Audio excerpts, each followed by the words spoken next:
Welcome back in, ladies and gentlemen, into the one and only Straight Facts Homie Talk podcast. Did I say that right? Straight Facts Homie podcast. Welcome in the lovely abode of John Lyons. Yet again, the third episode. The three of us are back at it. I'm Mason Souza. I mentioned John Lyons, Walter Sabina. How are you guys doing? 6 feet apart, so we're doing okay. Yeah, exactly. I'm on the edge of my chair, facing the other way. Yeah. We might have to change the podcast name to the Quarantine Podcast. The Quarantine Show. No, but we hope that we can be a little bit of a entertainment for you all in this very strange world that we're living in. We hope everyone's being safe, being disciplined, washing their hands. Washing your hands, don't touch your face, stay away from people. Listen, the couple weeks that we do that now will save us in the long term. So that's my little PSA, and I hope we can be entertainment for you because, nothing's really going on in football, right? Nothing really happened this week. Listen, to be honest, thank God Tom Brady left the Patriots because what the hell else would we be talking about? We'd just be Some more speculation in this crazy world of what's going on, and more speculation of going into the 21st season. But behold, that is not what happened, guys. I want to hear from you immediately, your knee-jerk reactions, and if you had time to adjust. Was it on Tuesday? Tom Brady with a Twitter and Instagram message in the morning saying he will not be a New England Patriot. I remember my jaw just dropping to the floor when I saw that. And then later that evening announced, or reports coming out, that he would be, I can't believe I'm saying this, but Tom Brady is going to be a Tampa Bay Buccaneer. Still trying to adjust to that. What did you guys feel of that craziness just a couple days ago? Well, for me, I wasn't that surprised, but it was still unbelievable, if that makes sense. Absolutely. You could kind of sense over the past, couple of years, 2017, there's the whispers that Bill wanted to keep Garoppolo instead, and of course, Brady knows that. He doesn't like that. And then they had the incentive contract in 2018, and then this year, Brady didn't seem too happy. So, you could see the building blocks, and so, you see them, I'm watching ESPN and I see the message that, Tom Brady announced he's leaving, and I'm not surprised, but at the same time, I'm like, this is unbelievable. He won his first Super Bowl here when I was in 4th grade. So it's like, and, all this time, greatest quarterback, just the fact that it really actually is ending and different. It just, to me, it was not surprising, but also unbelievable. Yep. Yeah, definitely surprising. And now looking in hindsight, the signs were there now that we look back, and no doubt Brady's not here. The diva tendencies that we heard all about on the radio and we discussed on our TV show, and looking back, like I said, in hindsight, it's all the signs were there, and we didn't want to either believe them or didn't want to take it with a grain of salt. And now it's a reality. So now looking back, on my way over here, I'm listening to the radio, and they're talking about the Tom versus Time episodes. I haven't personally watched them myself, so I can now watch it with an open mind and say, oh, there's a sign right there. There's a sign. So I'm sure there were signs right in front of our eyes that we just either didn't see or we weren't willing to take as a sign that there's a possibility Tom Brady may not be a quarterback for the Patriots in the future. There's something you can do after you listen to the Straight Talk Homie podcast, of course. Yeah, I think that's a great idea. While you're quarantined, go back and watch that with the ending. You know what it is already. That'll be very interesting to see what you can nitpick out. But yeah, it's still, you guys mentioned it. We talked about it last week. What is Tom Brady going to do? It seemed like we were all teetering a little bit from our original thought from will he return? And Walter, you mentioned it. The breadcrumbs were there. Whether it was stepping down as, I don't know if it was chairman, but one of the leaders of Best Buddies in Taunton. Reportedly taking his kids out of youth sports in Massachusetts. Putting the Brookline home up for sale. On and on and on and on. And we're just like, it's just a business negotiation. It's all cool. They're just playing a little game. Belichick and Brady, he'll come back. And then over the last couple of weeks, we were like, this is kind of serious. And then when it actually happened, they could have told us a week ago, 2 weeks ago, it's going to happen. But until Tom Brady officially said it on social media himself, it's still shocking, as you both said. And 20 years, it's gone in New England. Not gone. Well, it's gone. Don't cry because it's over. Cry because of the memories. Patriots fans. So, and it's a new football chapter, as Tom Brady put it on his Instagram and Twitter, and he will be, a Tampa Bay Buccaneer who It's statistically, excluding. Are they statistically the worst winning percentage team? I think in the league. I think bar none. Yeah. Since they came into the league, so what's that, 25 to 30, whatever years ago? They're statistically. Their first or second season was the 0-14 year, right? Yeah, and they had so they won the Super Bowl in 2002, and that's Right. the last time they've won a playoff game. That's correct. And the last time they made it was 07. So not a lot of success around Tampa Bay. Tom Brady with recently. 30 playoff wins, which is triple as many for the whole team, the franchise.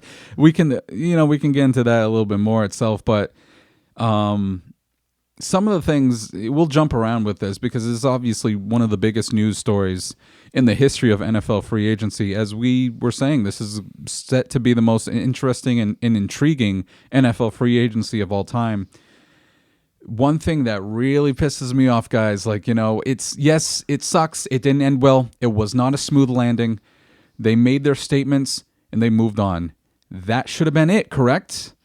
But no. It was not it. The owner, Mr. Robert Kraft, RKK, he immediately calls multiple national reporters. The second Tom Brady mentions that he will not be a New England Patriot, correcting them, putting his own little spin on it. And, I'll get to a couple quotes from Kraft himself, which is just totally mind-boggling and just, quite frankly, pisses me off as a Patriot fan.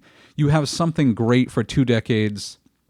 You say he's like your third son, or how many sons you have, I don't know. As long as it's not 10 like Phillip Rivers at quarantine. But you got to let it be. This was a great time and it's time for move on. But every party seemed to have a little shot towards one another, and that's what's most disappointing in all of this. And it seems like a lot of the shots to me, those are that the Brady camp and the Kraft camp. And whereas the Belichick camp, who's most responsible for him leaving? It's probably Belichick. They haven't been silent by any means, but it seems as though they've been the quietest of the 3 camps. They're kind of content with, okay, he's gone, and Bill even called him in his statement the greatest of all time, which you never thought you'd actually hear him say. But it's been interesting to me that, like you said, Kraft calls Stephen A. Smith on a commercial break, and he makes these other calls, and you hear Brady's kind of leaking out like, oh, the Patriots never made an offer, and this and that, and then kind of Belichick's side has been, I don't want to say silent, but they've been the quietest, which is. You go back to some of the Seth Wickersham articles, some of these other things where it seemed like a lot of that was coming from the Belichick camp. Now he's being the quietest of the 3. Yeah, it almost seems like it fits Belichick's mantra. Like, listen, that part of that era's done. I've moved on. I'm not going to make any statement. And then he'll be asked about it, hopefully when a football season starts up. Be like, yeah, he'll probably say a statement, maybe. Imagine if Belichick goes, yeah, I made a statement about that. He treats it like Logan Mankins or somebody else leaving. It's like, what? I made a statement back in March, and this is in August. That's exactly what. Well, I think the only time that'll be so embarrassing. But go on. No, the only time he's really come out in training camp and made some major statement is when the Aaron Hernandez thing, and then I guess when Teddy Bruschi retired, but he was retiring, so of course you're gonna say something then. So yeah, usually a lot of this stuff, it's like he's not here, and I'm talking about the guys that are here. Yeah, and that's what we're gonna get. Yep, he's gonna. Yeah, why am I gonna talk about a guy that's in Tampa now? I'm worrying about the 2020-2021 season. So listen, that's what makes him great. Sure. We'll see how great he is without Tom Brady. I'm not totally convinced. We'll find out. We can talk about that. But yeah, if that's all he says come August or whatever, screw you. Yeah. Screw and we've man. talked about it on our TV show. These post-game interviews, there's such bland answers, but that they have such a winning culture that will kind of go along with it. So if this team comes out now and wins 5 to 7 games this upcoming year, is Belichick still? Is he off the hook for those kind of press conferences, or is going to people start questioning him more and more, and then kind of take the Brady around hey, Brady was here to sort of mask a lot of those mistakes. And one thing I think that's interesting is so obviously with all this going on, I was going back and watching old clips of Brady but Belichick and some of his press conferences in 2001 and 2 and 3 were not the same as they are now. You're talking about Belichick? Yeah, they were not. I'm not saying he was an open book, but they were definitely more expansive. There was a little bit more there. And of course, even now today, usually some of his during the week press conferences, his Thursday, his Friday, whatever, those are actually pretty good. But back then, I felt like you got a little actual more real answers. So I wonder if maybe we'll get a little more of that now. I don't know if he'll come back. Well, he's won the championships or he's coached the championship. That ego. So if you're saying like after 03, 04, after being a dynasty, he kind of turned into the surly, I don't care, give a crap especially about after Spygate too. Yeah, because then it was like the absolutely. league and the media were out to get me, so I'm just gonna say F you to them. And That not could be do it too. anything. That could be it as well. Not that that's the beginning of it, but I Sure. feel like it got worse. Well, I mentioned Robert Kraft. To get to some of the quotes, actually, coincidentally, both to Mike Giardi of the NFL Network. He's covered the Patriots for many years. Just a couple of them here. I can read them both, and we can react, or we can laugh, or we can do whatever you want, but I just found these shocking. The first one, quote, "If Tom wanted to be a Patriot, we would have had a deal for him." So that flies in the face of everything that the last 2 seasons, playing to free agency, Tom Brady, his entire career as a Patriot, didn't even, not just go into his final year, into his final 2 years without a contract. He was asking reportedly for deals, and they wouldn't come to him. It was only year to year. So that flies in the face of that. And that's just spin to say, Tom Brady left us. Tom Brady left us. And I It's think- not me. And that's embarrassing. This is one of those things where you take a little bit of truth and then spin it into like a whole defense. Like there is a little bit of truth in that Brady was probably sick of being year to year and was like, okay, I'm not dealing with us. But that's a lot different than saying he didn't want to be here and he didn't want this deal. Because if you look at the contract he got with the Buccaneers, there's no reason to me why the Patriots couldn't have made something like that work. If they came in before this season and they're like, all right, we'll give you 2 years, $60 million guaranteed. To me, there's no so he, maybe he could have come to the team and said, this is what I want. But like you said, he's been trying for how long now to get this deal? So it's, you take a little bit of truth and now it's the whole defense. And we talked about it on last week's show, like almost like a relationship. If they really love you, you let them go and they'll come back. And if that's what the Patriots were intending to do, go get these offers, come back, we'll either match it or, we'll haggle with you. And it seems like they let him do that and he never came back home for that offer. And that puts a sour taste in the mouth for a lot of Patriots fans because the Patriots didn't go out and weren't aggressive enough to even throw out an offer to Tom Brady and then kind of work from there. So there was no offer from the Pats. Especially with a guy who's routinely taken less money, not just lately, but for 20 years. Yeah.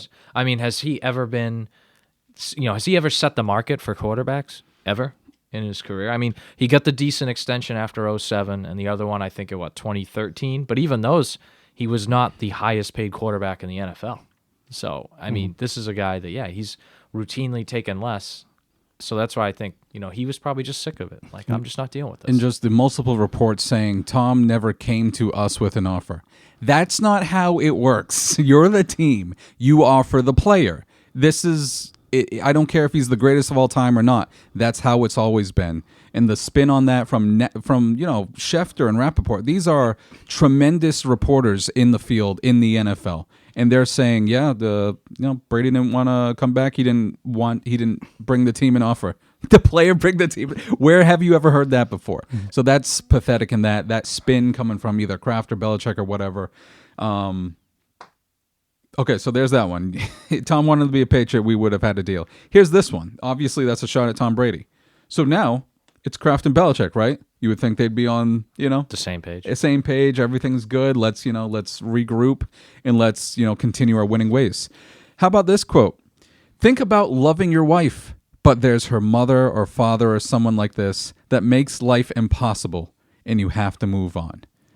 What the hell was that? Well, that was from Kraft to Giardi. Weird quote to begin with. So but who's the impossible one? It has to be Belichick. But to me, like, you can make the argument that letting Brady walk and saving that money and trying to retool is actually an okay route to go. Sure. It could be the business right thing to do. Sure. Just say that. Say it was time to move on. We want to go in a different direction. He's the greatest of all time. We wish we could have worked something out with him, but we couldn't, and we wish him well. Because if you want to go younger at quarterback and you want to go younger around the rest of the roster and try to reload this program to get it so you can have another decade of success, I think a lot of people will find that reasonable because the 2027 Patriots, we're not going to have Tom Brady as quarterback anyway. In the 2028 and 20.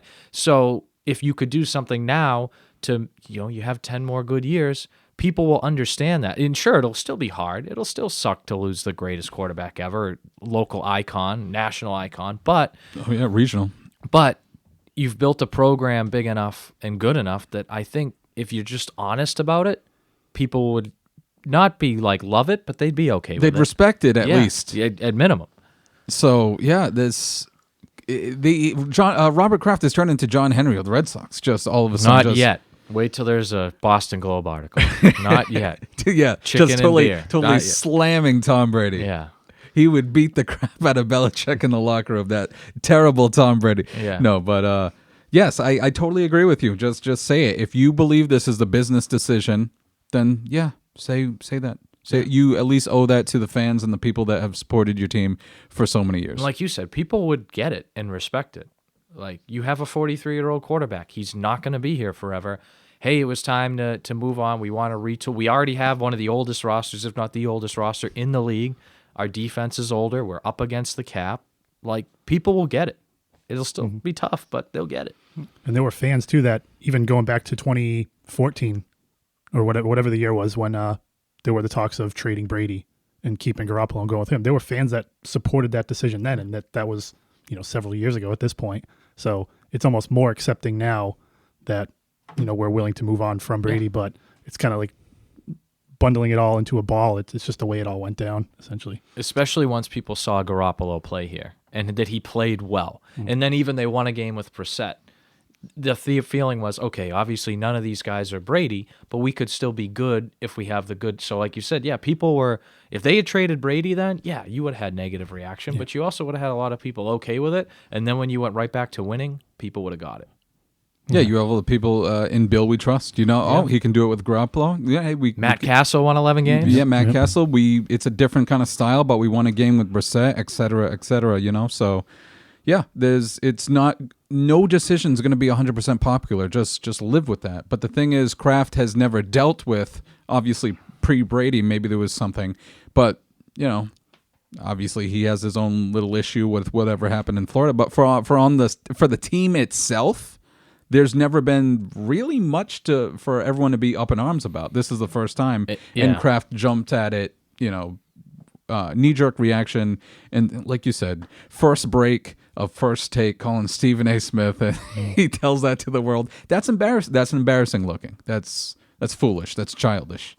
Let the sports media talk, and you handle your business. And even like you said, throughout the Spygate, Deflategate, everybody was in the Patriots' corner.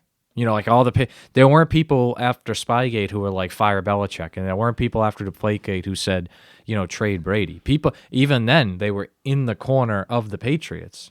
So, the last time Kraft, I feel like, dealt with a firestorm like this was with the whole Parcells stuff, which a lot of Patriots fans today either don't remember or weren't even alive then. So, or like, who's that guy? Yeah, exactly. So I think that they should just let it all blow over. He's gone. He's going to do well in Tampa Bay. They'll probably be all right here, but just, let it go. Let it blow over. We can talk about that a little bit more. Who's going to be better, say in the next season or next 3 seasons? But for Tampa itself, really, like, what do you make? What do you make of the greatest of all time going to the Buccaneers? Yeah, I was thinking, like, what is it about Tampa Bay? And I said there was 3 check marks last week. There was location, there was market for his business ventures, and what was the third one? I don't know. I can't remember, but maybe the coach. Yeah, coach and weapons. Something. And those boxes kind of all essentially. Well, I wouldn't say business too much for Brady, but they have the weapons that you haven't had in the last couple of years in New England, and if that's really what brought him down there, they've got a ton of good weapons in Tampa Bay. So.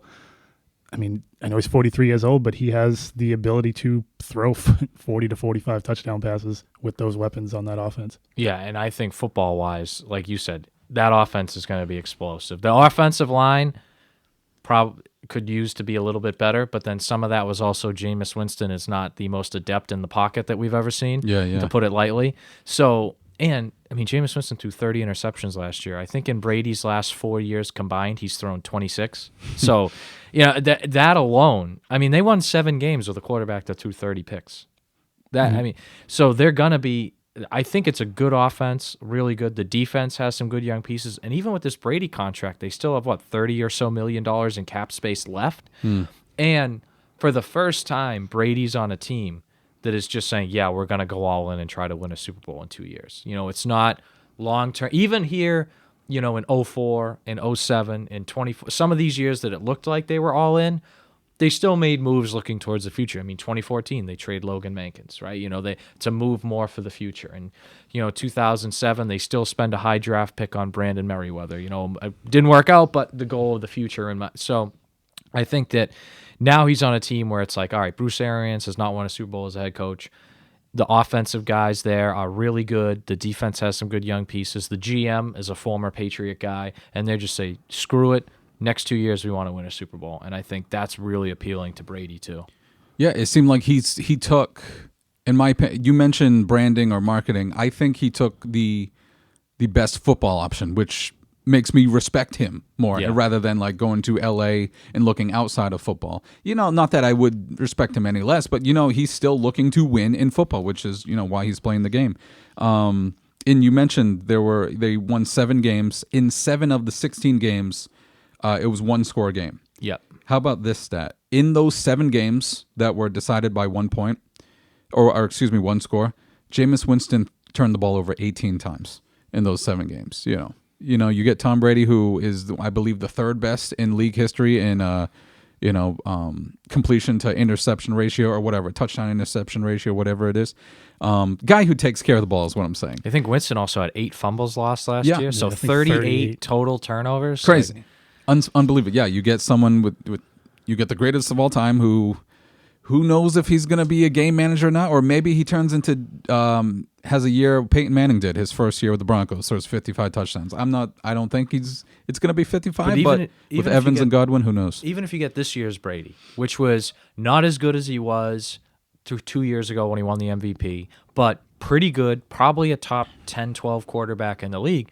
You switch that out for what they had in Winston, that's a huge upgrade. What was his last year? 24-8 or something, Brady? Something like that, yeah. So that's just a massive upgrade. Yeah. And even Brady's still shown that in certain moments, I mean, you think about the AFC Championship game a few years ago. Clutch time. Week 1 against Pittsburgh this past year. With certain moments when they really need it, he's terrific still. The Buffalo game, was it week 16? His last win. He was awesome. Yeah, he was lights out. So I think we can still see, it's going to be a massive upgrade, even if he's not the MVP Tom Brady.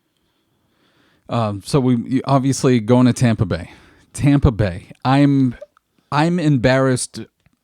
Maybe, I'm embarrassed a little for Tom and of the league itself that I'm like 10 teams are going to give him 25 to 30 million. They're going to be all in. It's the Brady sweepstake. 6 championships. They're going to realize it was just the weapons around him. You get weapons, you're going to perform well. And we'll get to this in due time.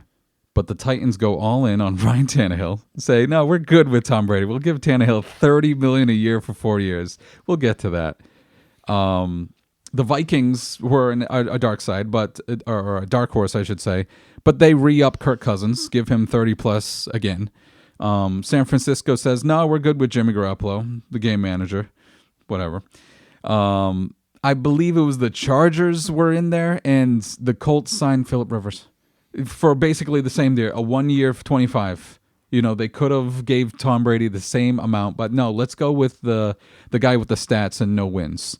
So I'm embarrassed for the league itself not realizing that, listen, we have a chance here. Let's go all in like the Tampa Bay Bucks did. We've been a laughing stock since 2002 or whatever. Let's give ourselves 2 years. Let's try to do it. And I am shocked. Maybe I shouldn't be shocked because the league seems totally stupid. We'll talk about one of the trades in Houston, which is a case in point why the league is so stupid. But why they didn't go all in, or at least a half dozen teams on Brady, is just mind-blowing to me. No, we're good. We're good with the old quarterback, Phillip Rivers, the one that didn't win 6 championships. We'll go with him.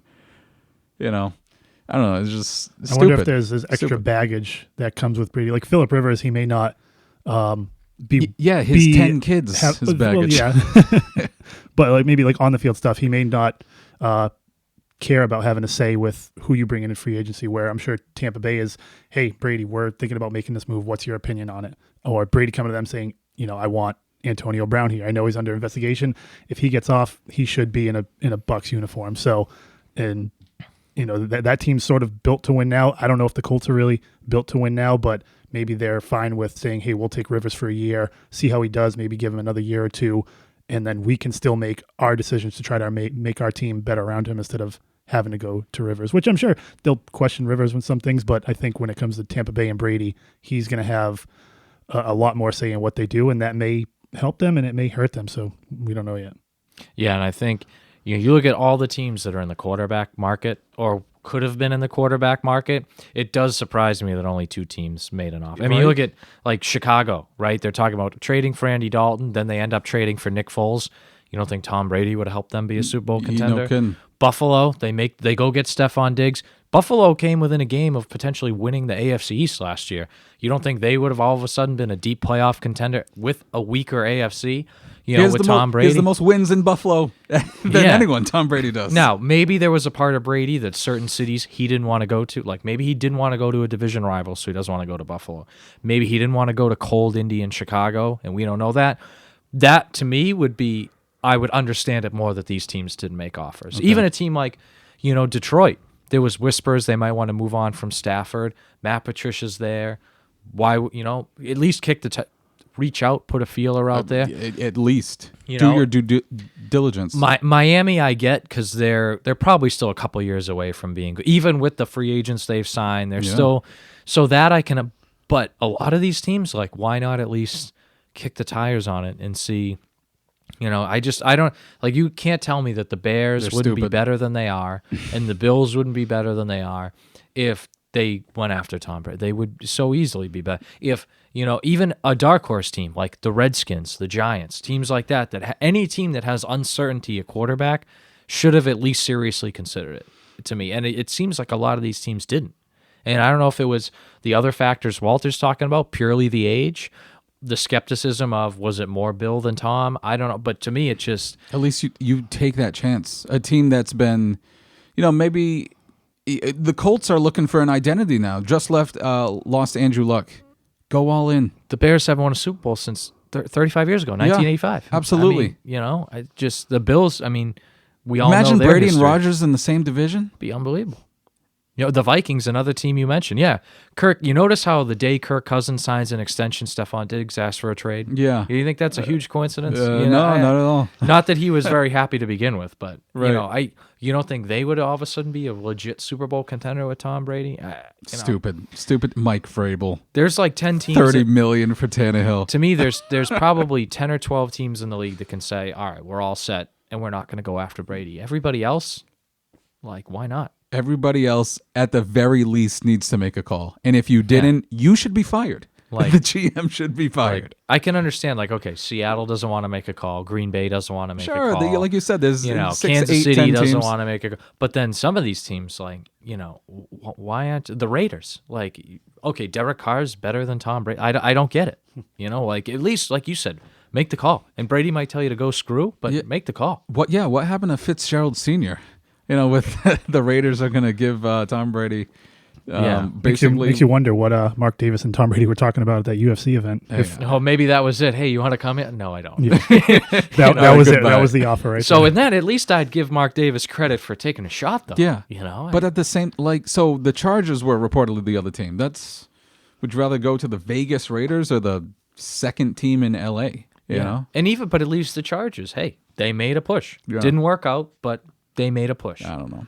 And another thing I saw this a lot. Oh, he chose Tampa because proximity to New York. Oh, yeah, because it's right down the road. It's a stone's throw from Tampa. Much closer than Foxborough. Oh, is it? Yeah, that's interesting. Yeah, that's very interesting. You know what I do think about, and I think it's a good topic for debate, is how much of an influence was Giselle actually on Tom Brady. And I mentioned at the beginning of the show, going back and watching Tom versus Time, apparently she has a lot of dialogue in those, talking to Brady about this and that. If you don't feel respected, move on or whatever. If you feel like you can move on, because she's an alpha dog in what she does in modeling, so she kind of knows the ins and outs of it. So, they're married, they're in a relationship. She's like, hey, we got to go closer to the south. I'm a warm weather kind of gal. We got to get down there. And, he's like, all right, well, I guess Tampa it is. I guess we'll go to Tampa. Yeah. Super G's thinking, I'm thinking Tampa. But I think, one thing that they have in common with her industry and then him in football is both of those industries are very much,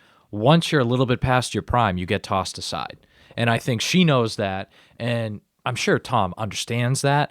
But it was probably like, hey, if they're not really willing to extend you and go in on an offer, they're just going to cast you aside. So you might as well go somewhere that's not going to just cast you aside. Yeah. And I think that's something that they do have in common. And I wouldn't blame Brady if Giselle was a big influence on it, because, she is his wife.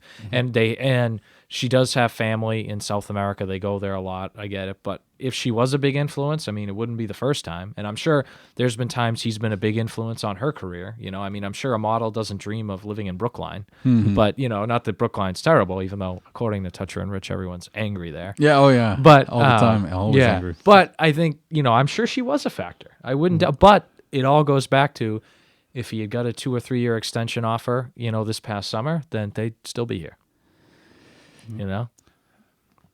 What about all right, we could obviously go on and on. If there's anything I'm missing with Tom Brady, you guys please come in. Who's gonna be better next season? Who's gonna be better in the next 3 seasons? Bill Belichick and Jarrett Stidham, or Tom Brady and Bruce Arians? Next year, I think it's Brady, because I think Arians, he's not Belichick, but he's a good coach, and they have great weapons there, better than New England's weapons, and they have solid defense, got some good young pieces there. But if you're asking me who's better in 2023, 2024, I think it's the Patriots. Because first of all, Brady might not even be in the league then.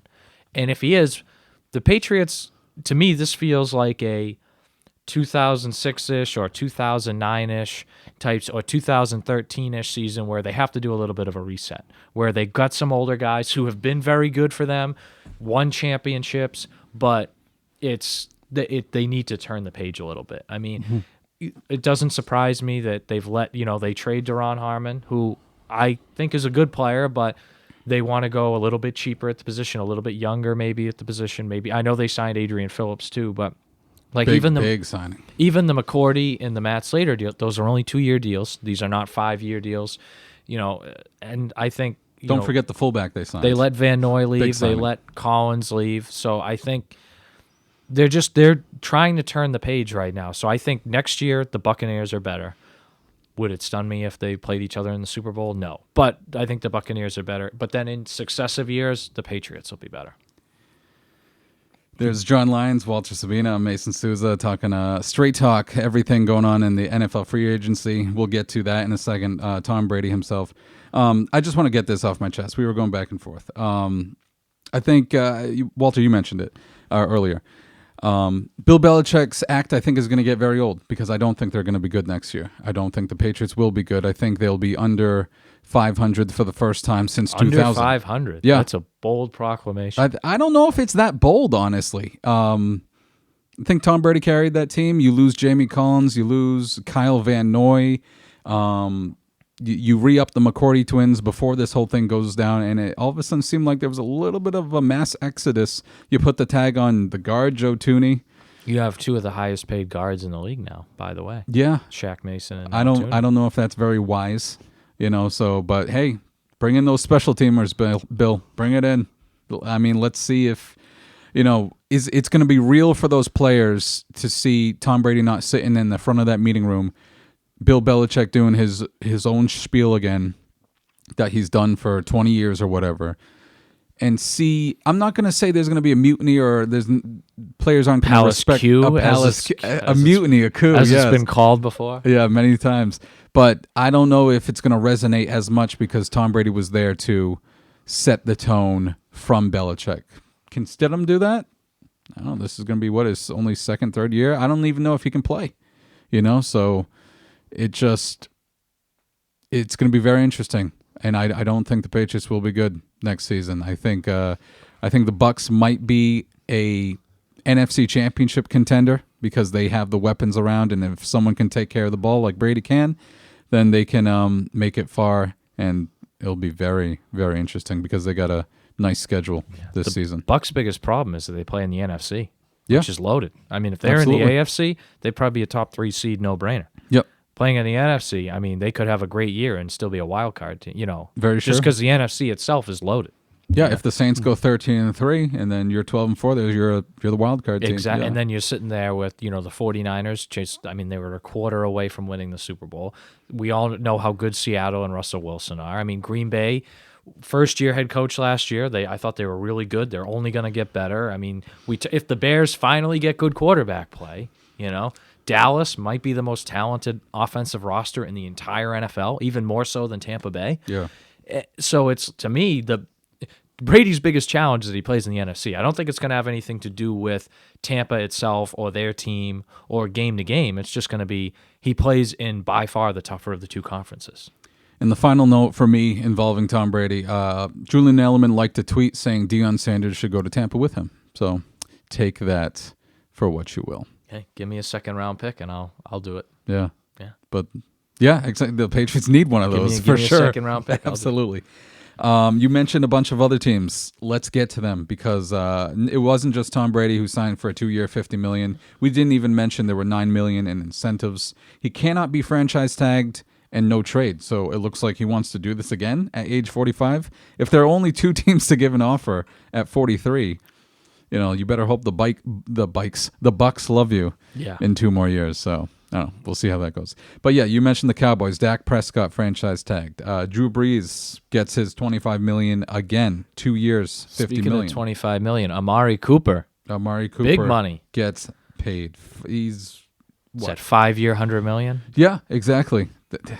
For a wide receiver, that's crazy, man. Especially one not named Julio Jones. Yeah, and DeAndre Hopkins must be like, really? I'm the worst in the league because I don't get a first-round pick. So Bill O'Brien and the Texans have traded DeAndre Hopkins and Jadeveon Clowney.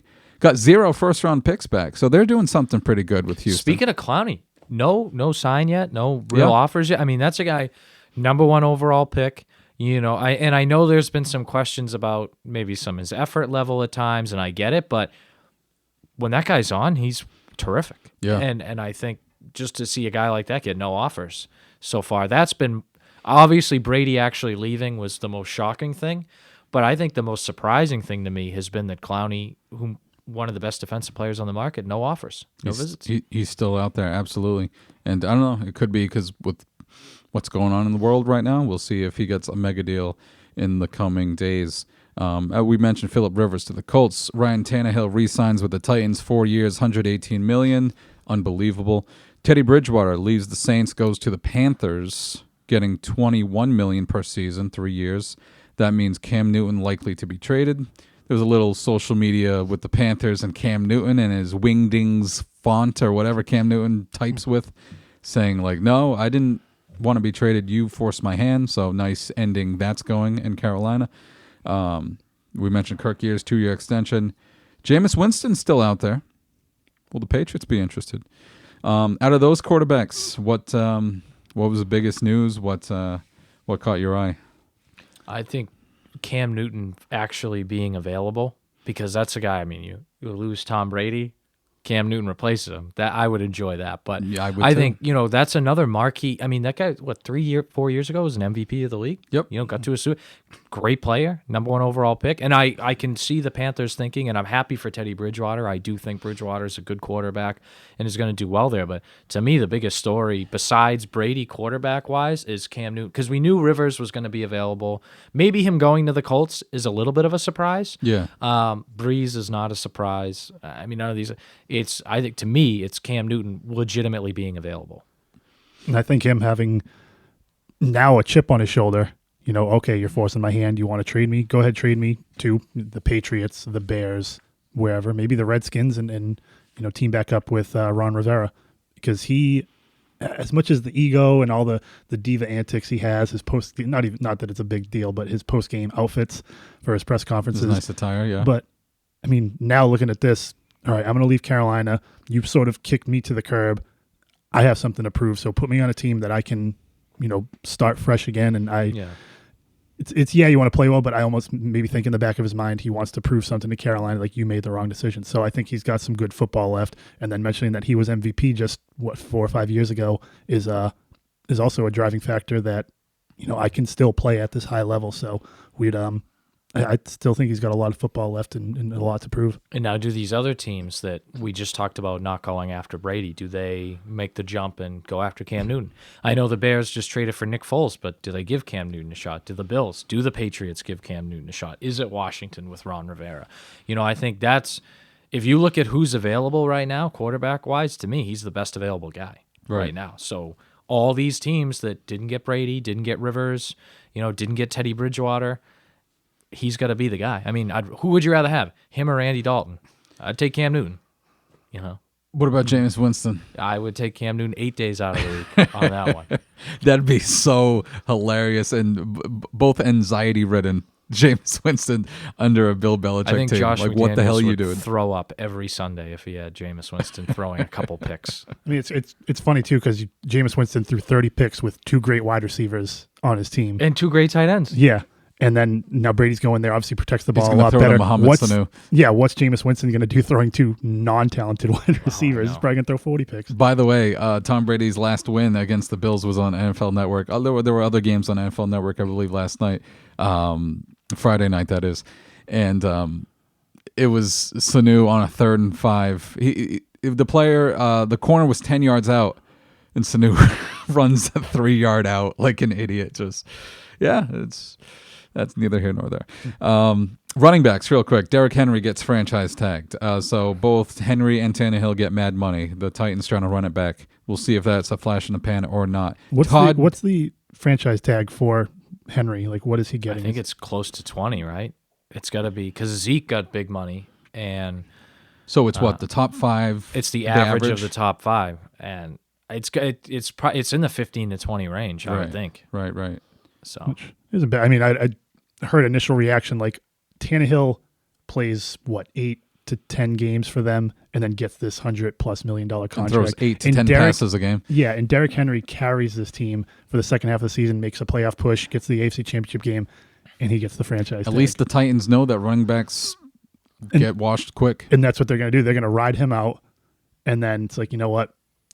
We'll throw you to the curb. And Derrick Henry's a guy, too, that even in college, he was getting way more carries than your average college running back. So he's been a workhorse back since he was like 19. He's built like a word that I don't want to say right now. A brick shithouse. There you go. A horse. Todd Gurley, how about this? Released from the Rams, and then the next day the Falcons sign him. Only he's still 25 million. Can we talk about the Todd Gurley is still only 25? He messed up his knee somehow, and no one trusts him. This is going to be a prove-it year with the Falcons. We'll see if some silly team gives him a nice extension. If he's legit down there, though, I mean, Calvin Ridley, Julio Jones, and a good Todd Gurley, all of a sudden that now NFC South looks a lot different. With Brady down there, and then if the Falcons can be good. Don't trust the Falcons. I don't. Matt Ryan, Mr. Stat Patter himself. Dan Quinn. I don't trust Gurley right now either. Yeah, absolutely, Dan Quinn. And Melvin Gordon, that holdout worked, right? I mean, at least he got $8 million per season, 2 years, $16 million. He tried because Bell held out and got a little less. He got 13 or something. Yeah, but he got for the extra 15 years, right? So yeah, Gordon didn't really work out for him, but he goes to the Broncos. That kind of hurts Phillip Lindsay, undrafted running back over there. We'll see how they work with that. That's another team, the Broncos, that should have, hey, Tom Brady, Because who do they have there? Drew Lock? Drew Lock. Yeah. John Elway came out and said that, they like and they're happy with. And I'm like... Said the same thing about Osweiler. You can like and be happy with him and still have Tom Brady for a couple of years. Right. I mean, in the same place that Peyton Manning showed it can be successful. Yeah. So I don't know. That's another one, right, that I didn't even think of before. Why not at least make the call? One big wide receiver off the board last night, Emmanuel Sanders going to the Saints. So there's another move in the NFC South. Things are getting interesting with that. All this after the Tom Brady move. The Falcons get Gurley, the Saints. So everyone's reacting. Yeah. At least in that division. And the Panthers probably punting on it, saying, you know what, we're just going to trade Newton and be good in 2 years. I think we'll just sit this one out. Yeah, we'll be good in a couple We don't years. want to face Brady in the Super Bowl again. Yeah. I wonder if that's the reason why a lot of these teams, you mentioned, you have to wonder, it's probably a 2-year window. maybe after these 2 years, Brady retires. Yeah. And a lot of these teams are like, you know what? There's a lot of football after Tom Brady. We're looking at this draft, a Tua, a Joe Burrow, some of the other guys in the draft, or Hebert, even guys coming out in a year or two. We're looking at the bigger 15-year picture and I think instead that's of like 2 year. I think the Dolphins are doing that. Yeah. I think the Dolphins are looking at 2022, 2021 even. I think some of these teams are definitely heading in that direction because for some teams, I think it's smart. Like the Dolphins with Tom Brady are not going to win a Super Bowl right now. They'll be much better. They'll be good, but I don't think they'd win and I think Carolina's the same way. I don't think they'll win a Cincinnati and other teams. So some of these teams. I mean, it can be. Maybe it's smart. It can be scared also because did we think the Titans were going to be in the AFC Championship game? So, Right. It could be that one team that just catches fire. So, is it smart? I agree, but, they're more a realistic approach rather than let's go all in. The 2 wide receiver trades real quick. DeAndre Hopkins, I mentioned it a couple times. The Texans trade Hopkins, arguably the best wide receiver in the game. And a 4th-round pick, because just Hopkins wasn't enough. A 4th-round pick to the Cardinals for a 2nd-round pick only, and David Johnson, who lost his job to Kenyon Drake with the Cardinals. So Kyler Murray gets DeAndre Hopkins, and Bill O'Brien is looking to get fired as soon as possible. Yeah, I think. How about that? DeAndre Hopkins to me, I know he wanted a big extension, which definitely affects these things. How about the quotes that came out of that? Yeah, O'Brien comparing him. Last time we had this conversation with, he's not even a wide receiver, but talking about re-upping a player, it was Aaron Hernandez. Bill O'Brien talking about that. We're like, what are you doing? And he said he didn't like his baby mama being there. This is according to Michael Irvin. Goes on Get Up and reports this. So some embarrassing commentary out of this whole situation. and I think somebody, I forget who it was, but I saw this tweet that some of these Belichick disciples try too hard to just be Belichick. And it's not working. And you look at the ones that have had, like Brian Flores had a really good first year in Miami. He was being himself, and I think that's, and not just the Belichick thing, wherever you look at, I think it was Andy Reid is a trickle down of the Bill Walsh, Mike Holmgren coaching tree. He doesn't try to be them. He tries to be himself, and he's had a great coaching career. I think some of these guys, sometimes they try to be too much that the guy they were working for, and not enough just who they are.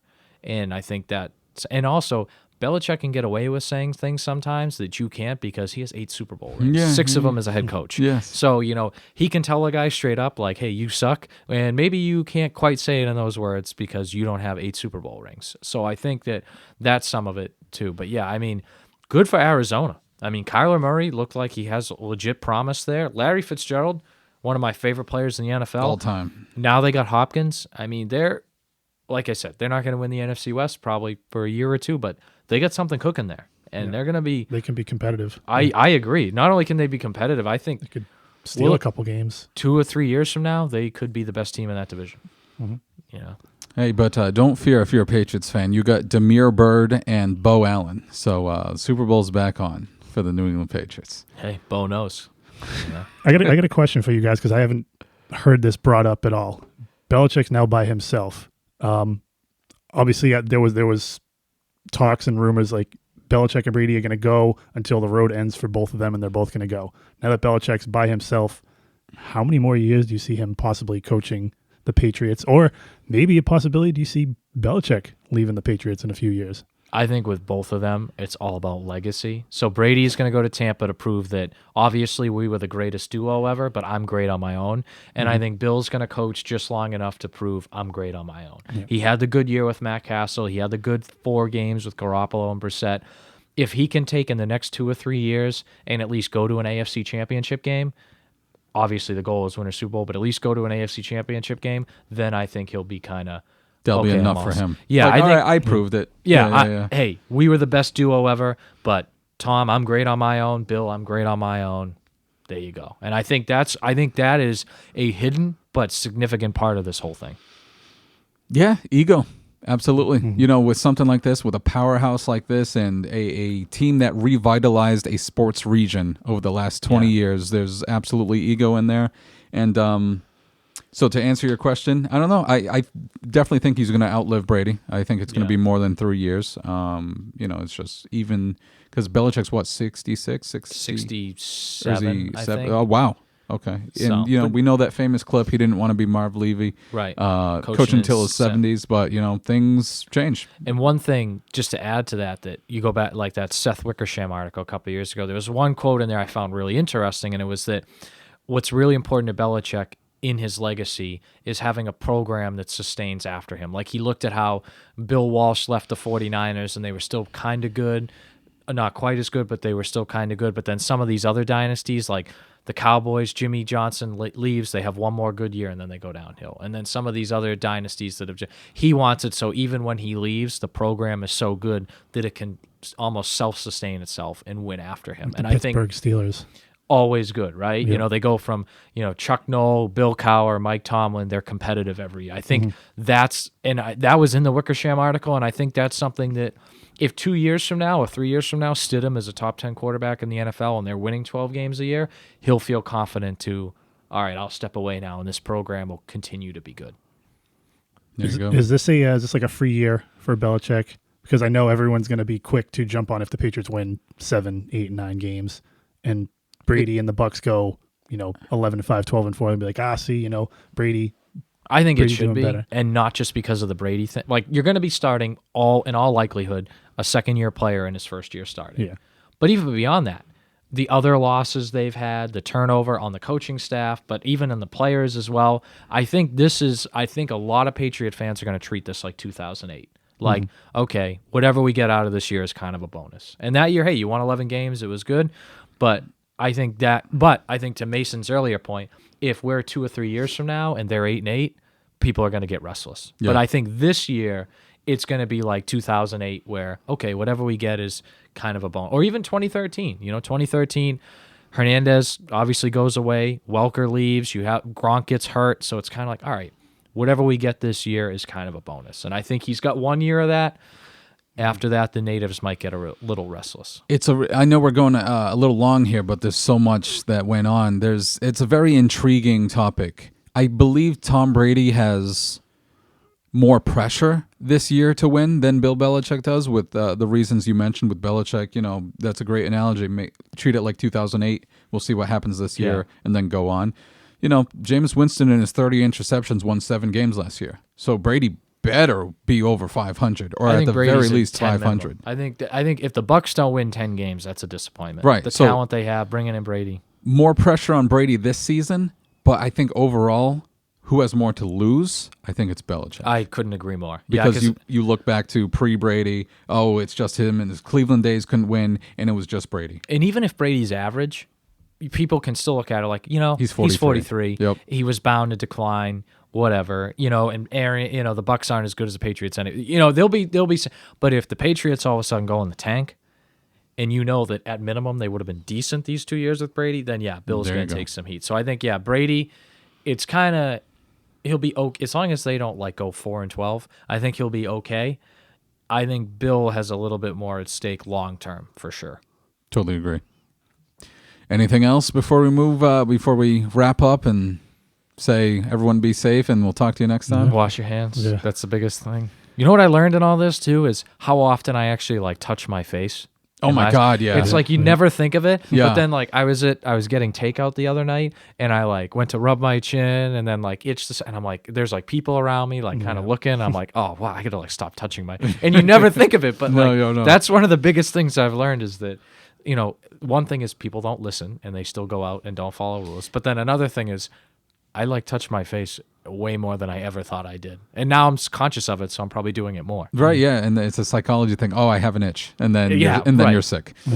Yeah. That or just a quick cough to clear your throat. You're like, I got a cough, but I can't cough because I don't want to cough next to Walter because he's going to think I'm positive. Yeah, exactly. Before everything really got kick-started, I was in a restaurant 4 weeks ago. It was a Thai restaurant. I coughed, and it was a little bit on the news. Water went down the wrong pipe, and I kind of had a coughing episode. I had 6 tables staring at me. Guys, everything's cool. It's you almost water. have to yell I'm negative. Yeah, I'm negative. exactly. I kind of said that. I'm it was water. I held up my water. Relax, everybody. Finish your meals. So there you go. But anyway, yeah, we want everyone to be safe. We don't know what's going to happen in the next coming weeks, but we will try our hardest to do a show. If it's not in person, maybe via internet. We'll find a way. We want everyone to be safe. If you can stay home, stay home. We'll all get through this together.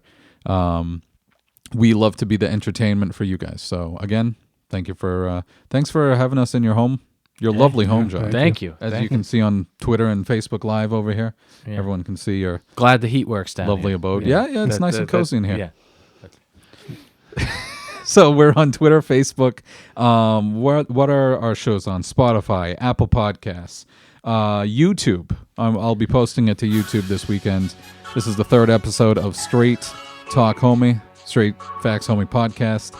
Again, Walter Zabina, John Lyons, I'm Mason Souza. Be safe out there. We'll talk to you next time. Wash your hands.